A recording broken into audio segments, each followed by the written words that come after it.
You are now listening to an exclusive interview on Sounds of Success with Noah Swiderski. Welcome back to the Sounds of Success podcast. I'm your host, Noah Swiderski, and today we're heading down to the Sunshine State. We're talking to a man who doesn't just sell real estate, he's a dual state powerhouse licensed in New York and Florida, specializing in the fast-growing solar-powered town in America. He's a resident, an expert, and the guy you call if you want a golf cart tour of the future.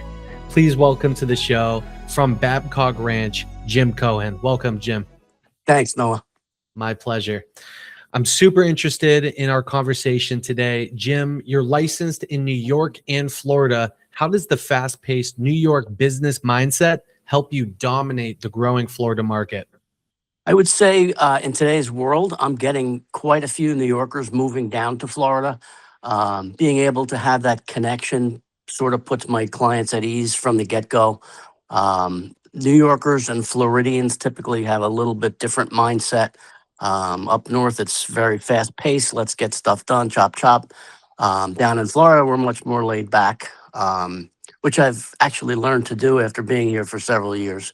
So it does take a little time to adjust, but people do tend to get down here and I show them around and they're like, wow, this is really different down here. I mean, other than obvious weather differences, I think it's 30 in New York today and it's 85, 87 down here in Babcock. But people are like, wow, people are waving to us.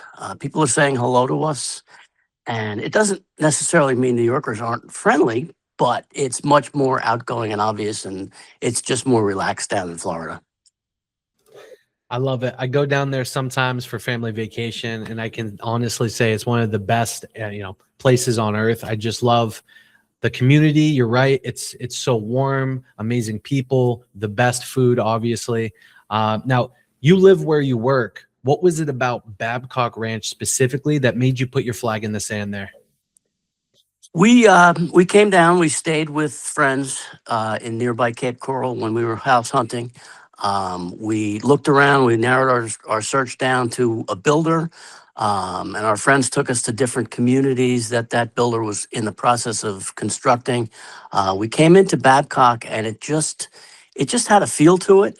It's beautifully maintained. All the foliage and the landscaping is really pristine. It was a very, very new place when we got here. Our friends actually were hesitant to bring us here, and they said it's just so barren. It's there's nothing there. And when they took us here, they sort of opened their eyes, like, wow, it's starting to grow in here. So it just felt right. Sometimes you have to take that leap of faith, which is what we did. We were about the 260th home in Babcock Ranch, which has now grown to over 5,000. So obviously our leap of faith was well founded. And we're still only about a quarter of the way built. So we still have a long way to go. And it's been a lot of fun watching this place grow. We had essentially 4 communities in here at the time, back in 2019 when we got here. We're about 23, 24 communities in Babcock now. So our shopping has grown. Everything has grown in here. So we definitely made the right decision. That's amazing, especially to listen to your instinct and be in the community and kind of see it flourish now is super satisfying, I'm sure, for you. The ranch is famous for being solar powered. From an investment standpoint, how does that green infrastructure translate to long-term ROI for a property owner? Oh, big time. You hear about it, you read about it, and you think, well, this is a good idea, but, what's really going to happen? And unfortunately / fortunately, back in 2022, when Hurricane Ian slammed into us, that was 140 mile an hour winds for 8+ hours that we just got pounded with. We never lost our electricity. So being in Charlotte County, we saw that 97% of Charlotte County lost their electric during that storm. And the other 3% was us. So, I could sit in my den. I watched the storm out of the window. I watched it on my TV. We're 30 feet above sea level as well, so we don't have to worry about flooding. We have a really advanced water mitigation system whereby the ponds and lakes throughout Babcock Ranch can be raised and lowered according to what the weather is doing.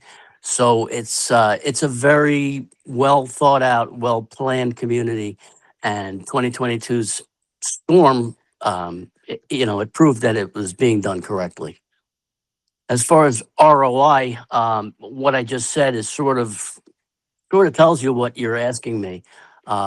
We feel very comfortable here. We hear another hurricane's on the horizon, and we're at the point now where it's like, okay, whatever, we'll ride it out. We'll be fine. And that's, we had a couple 2 years ago, and it really was no big deal for us at this point. So we've proved our worth. People come down here fairly regularly that have wanted to come to Florida for many years, and typically one of the spouses has been afraid of coming to Florida because of the weather and the hurricanes, and we don't want to lose everything we've worked our whole careers for. And when I can show them, like a 60 Minutes piece that they did after that hurricane, and they're like, wow, this is really amazing. We don't need flood insurance either. Wow, this is really something. They know the value is here. And it certainly has proved out that way. And I heard you Excuse me. offer golf cart tours of the community. Why is that personal touch more effective for closing deals than a standard open house? That is our way of life. If I don't have to get in my car, I'm happy. Every inch of Babcock essentially is reachable by golf cart. So typically, we don't go and shop for the week the way we did in New York. We get on the golf cart. We can go to Publix inside of Babcock. We pick up a few things we may need for dinner, and we come back home. And I can go again tomorrow if we forgot something. It's not a big deal. It's not even like it's a chore to do. It's a pleasure because you're getting outside. You're comfortable. It's January, February. I'm wearing shorts. I'm sitting on my golf cart going to the store. We can go to the bar that way. We can go to restaurants that way. We can go shop that way. And for me personally, I can work that way. So, I'm meeting clients and I get on the golf cart and I meet them and I'm wearing a Hawaiian shirt and I'm wearing a pair of shorts, and that's work for me. So it goes back to that relaxing feeling that we have here. If we get a rainy day and I have people coming in, I'm very upset because we can't take the golf cart. So I want people to get the feel and the vibe that most of us do have in Babcock already. I love how laid back, and it's always the best atmosphere in Florida. For the business owners listening, what are you seeing in the Southwest Florida market right now that the headlines might be missing? Well, if you want a place to open a business, Babcock's a great place to do that. I do have commercial clients that I've helped find space in Babcock. We're supposed to have over 6 million square feet of retail commercial space. We've got 2 major shopping centers that are open. We've got big box places. We've got Marshalls and Ace Hardware and Ulta Beauty. We've got restaurants.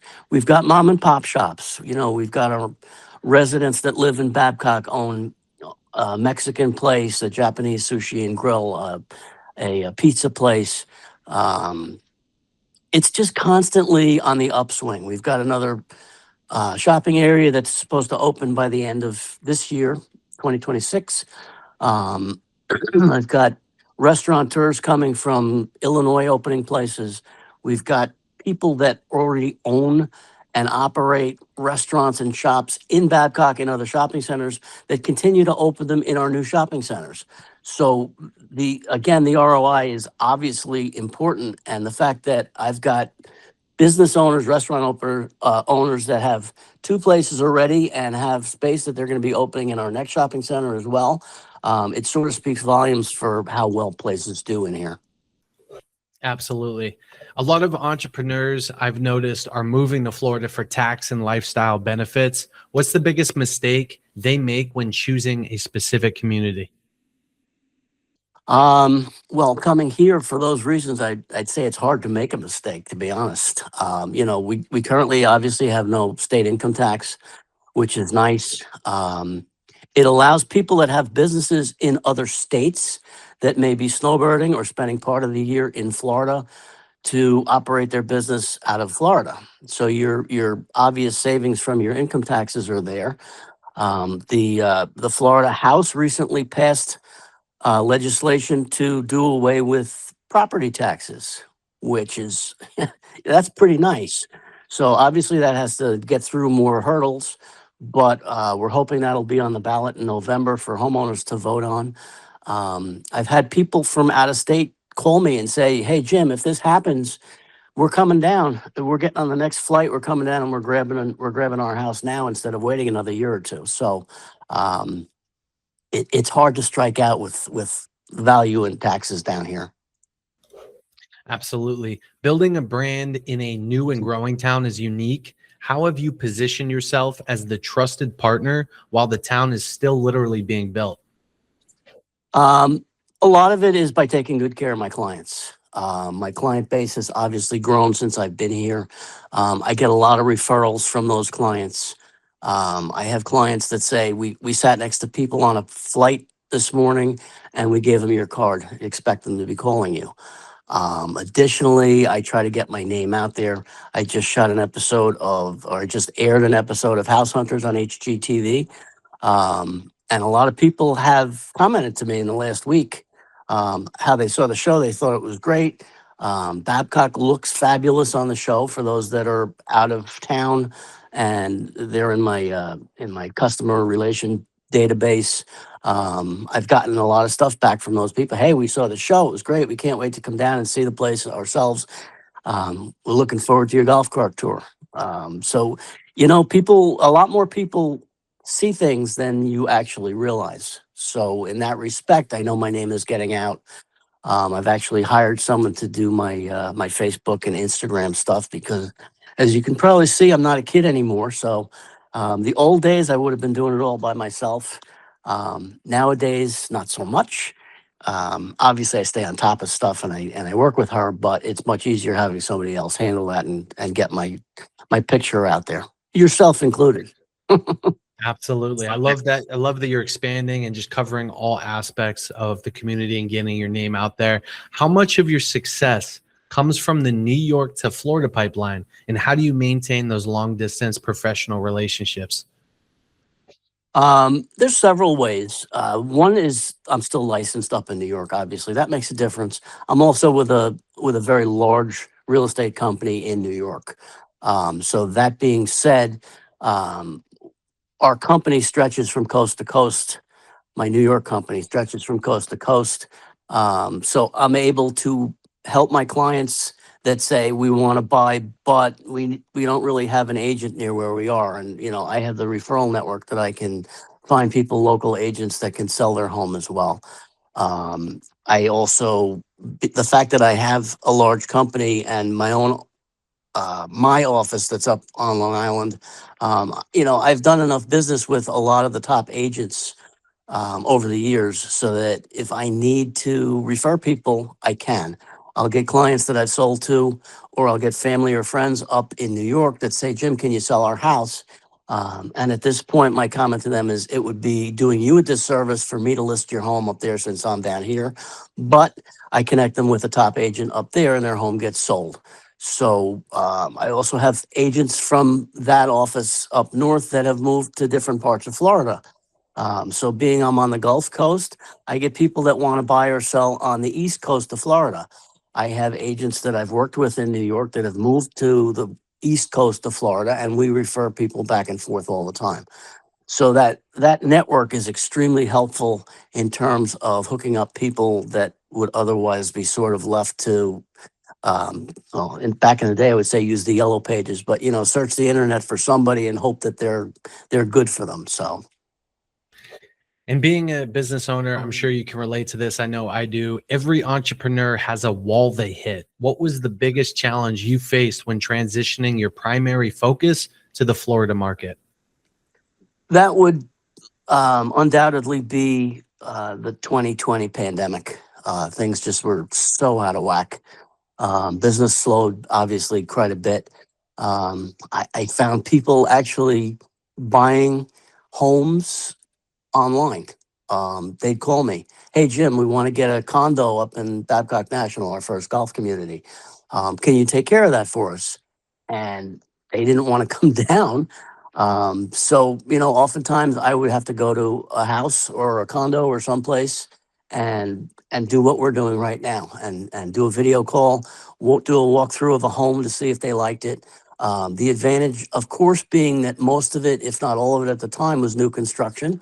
So they were looking at a place that had never been lived in. So that alleviated a lot of concern for people at that time, obviously. Walking into somebody's house was a big deal back in 2020. So the fact that I was able to get through those times, and obviously it was a leaner year than it's been since. But that was probably the biggest wall that I encountered was the pandemic and trying to work through it. And Jim, our show is called Sounds of Success. For you, is success about the number of closings, or is it something deeper within the Babcock community? Well, obviously it's both. I mean, the number of closings that we have means life is that much better. And if we want to go out to dinner, we can without having to worry about it. But the deeper end of it is, it's a day like yesterday, actually. Your timing is good. I got a call yesterday from a client that said, "Hey, Jim, we've been in here a couple of months. You haven't stopped by and had a cold one with us yet. When are you available?" And I said, "Well, how about this afternoon?" So I spent yesterday afternoon at a client's house, sitting out back on the lanai by the pool, having a couple of beers with them. So for me, building those relationships with people, running into clients in Founders Square during food truck Fridays, and having them stop me and want to chat and just see how things are, hearing how happy they are in the house that I found them. I had somebody tell me that 2 weeks ago at an event in one of the communities. She actually thanked me so much because she was there with 3 or 4 other neighbors that she had become friendly with. And she genuinely thanked me for putting her in the right community for her. So in that respect, there's a lot of satisfaction on that. It's obviously a lot deeper than the money and how many closings you've had. Building those relationships is very important to me. That's absolutely key. Jim, thanks for dropping some value today. If you're looking to get into the Florida market, especially if you want to see what the future of sustainable living looks like, reach out to Jim at babcockfl.com. For everyone listening, remember, success isn't just about the destination, it's about the moves you make to get there. I'm Noah Swiderski. This is Sounds of Success, and we'll catch you on the next one. Thank you, Jim. Thanks, Noah.